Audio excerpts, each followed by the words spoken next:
patuloy na nagpapaulan ang shear line sa ilang lugar sa bansa. Ang update sa lagay ng panahon, alamin natin mula kay Pag-asa Weather Specialist Veronica Torres. Magandang umaga po, Ma'am Veronica.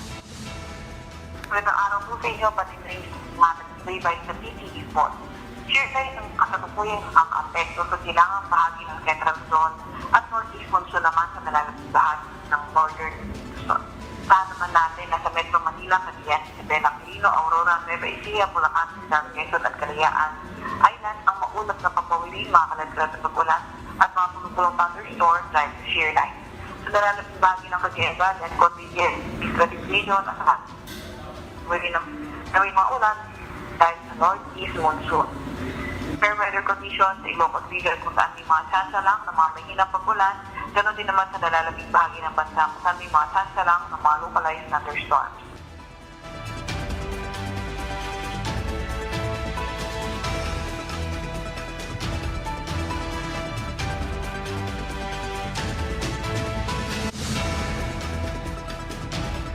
Wala naman tayo nakataas na gale warning sa kahit anong may bahay na ating bansa, pero ingat pa rin sa papalaot sa Northern Luzon dahil magiging katamtaman hanggang sa maalon ang karagatan. Pero din tayo nilabas na weather advisory updated kaninang 11 a.m. kung saan asahan natin yung heavy to intense na mga pagulan sa Isabela at moderate to heavy na mga pagulan sa Aurora, Cagayan, Apayao, Kalinga at Ilocos Norte.